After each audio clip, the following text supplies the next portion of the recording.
Let's talk about the tariffs, the tax cut. They proposed more tax cuts. Right.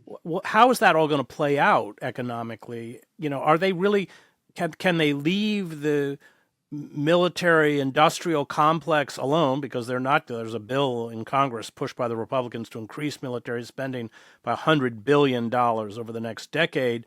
So if they're not going to touch the military, which consumes half of all discretionary spending, I don't see how they're going to save that much money, first of all. And second of all, with these economic policies that cater to the oligarchic class, what are going to be the ramifications of that economically? Well, I think what you're seeing in part, let's start with the tariffs. There's something that's important about the tariffs that doesn't get the attention it ought to. If I read American politics correctly, then for at least the last 100 years, the Republican Party's major mantra has been either we're going to cut your taxes or we're not going to raise your taxes.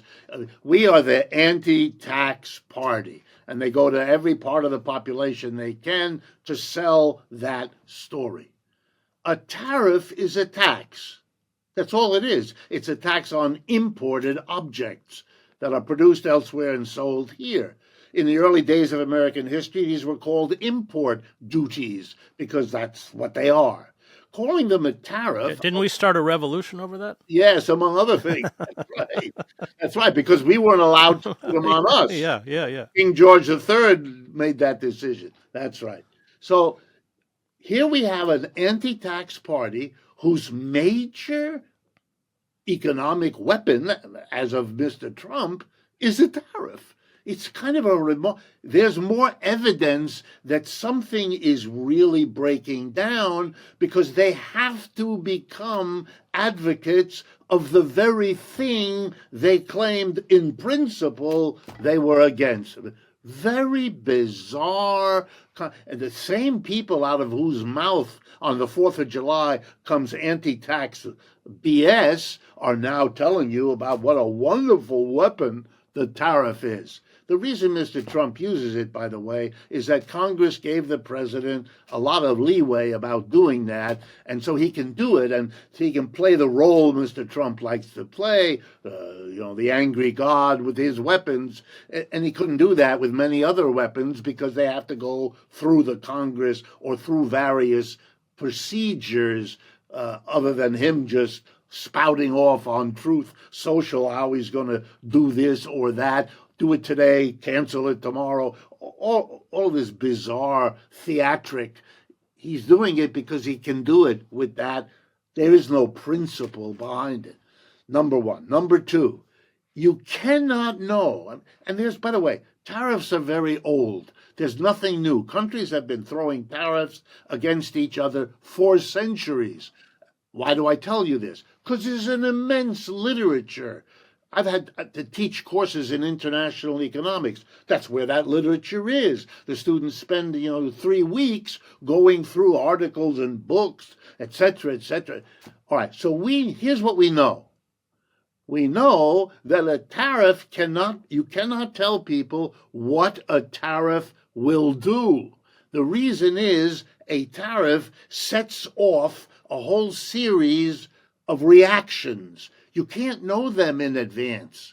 In other words, everyone affected by a tariff has to make a choice about how they're going to respond. They will all respond, but how they do it's like knowing in advance the chess move.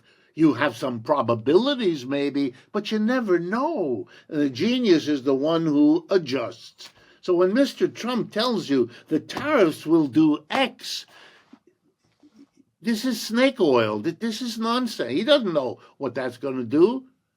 He didn't even, in his first statements about the tariff, he kept saying it. The Chinese will pay the tariff. He had to have his advisors, some of whom I know, had to explain to him, and he couldn't get it. No, the tariff is paid by Americans to the American government. The Chinese don't pay any of it. You can imagine a reaction in China that might, yes, you can, but there's no reason to assume it. For example, One response to a tariff is a retaliatory tariff.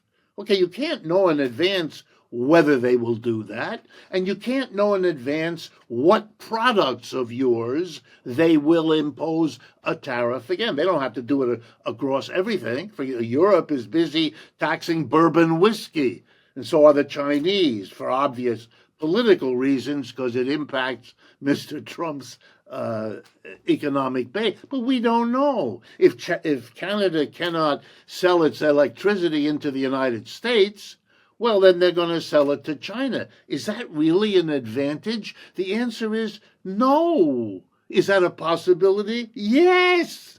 In other words, the minute you understand what's going on, all you have from Mr. Trump and his associates is blather.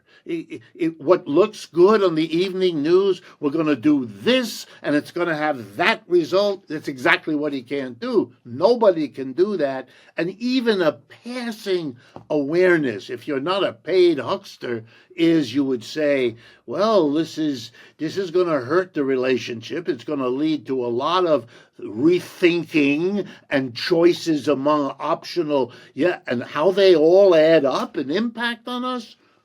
I mean, the only honest answer is I don't know. But isn't ostensibly aren't tariffs being imposed on the Canadians and others, one, to kickstart American manufacturing, and two, fill the gap of the tax cuts? Is that the ostensible reason for the tariffs? That's the kind of thing you say, but that implies the pretense that you know that the line of causation will go from your tariff to that decision. For example, an automaker removing or relocating the assembly plant from Mexico into Texas or something like that.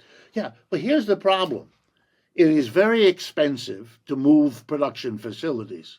They take years to establish, and they take almost as much time to relocate. And it is very expensive. No businessman or woman I have ever talked to about this would ever make a decision because country A imposes a tariff. Even more so if that country were to behave in such a way as to say the tariff is temporary. The tariff is why? Because you'd be crazy. Spend billions, move your Ford plant from Oaxaca to Cincinnati, and then at the end of 3 years discover that the rationale is gone because this crazy president has decided to go bother somebody else with a tariff. You're then out a fortune of money. And then you really lose, because if you come to the United States, which he always neglects to tell you, you have to pay a lot more money in wages on top of the cost of the move. The intrinsic costs that an accountant in a multinational corporation will sit down and tell the CEO, this is what this is going to cost you. And that's one of the reasons the CEOs are very unhappy. I monitor a CEO program at Yale. The way Yale panders to CEOs, it brings them there, puts them in a lovely old colonial building, wines and dines them and sends them off on their way, and lo and behold, contributions come to Yale a few months later. But in any case, it's a nice sounding board. I like to pay attention. They are all afraid of saying anything publicly because Mr. Trump is punitive, but with the protection of anonymity, what they are willing to say to their friends and cohorts at Yale about, they don't want any of this. They don't want the uncertainty above all else. They can't make decisions. And so, by the way, that's one of the reasons we see worries now about recession. That's not about anything other than there's such a massive realization in the corporate sector that we have no idea what this clown is going to do next. We can't make a decision. We can't decide to build a factory, let alone to move one, because we can't figure out where that ought to be. And making a mistake in this environment is deadly. By the way, that introduces another dimension that we haven't spoken about, but which at some point, and maybe on a different occasion. The United States is different now, Chris, from what it has been for a century, because we really have an economic competitor. We never had that. As per your own remark at the beginning, the Soviet Union may have been a military problem, but it was never an economic problem. It was much too small, much too backward, much too weak, and that's through all the way till it collapsed in 1989. It just wasn't. China is. It already is. And not to speak of the population, not to speak of the BRICS alliance it has erected. I mean, everything is now qualified by the fact that we, the U.S., have something we did not have before, which is an entire competitive totality. China and the BRICS are over, if you add them up, are over 50% of the world's population.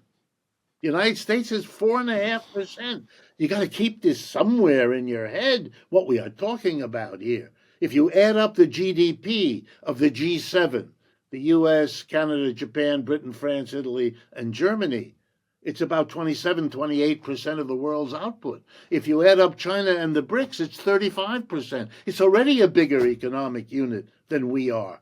Every country in Asia, Africa, Latin America, thinking about building a railroad or borrowing money or expanding its medical care, they used to go to New York or Washington or London and get the help. They still go. They still propose. But as soon as that's done, they send the same team to Beijing or New Delhi or Sao Paulo, and they're bargaining. Who's going to give me the better deal?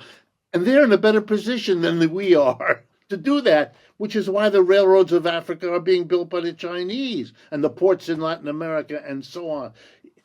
It's relentless, the decline of this empire and the rise. I don't know if it's going to be a Chinese empire. I don't know if maybe their commitment to multilateralism or nationalism is genuine or not. How can I know?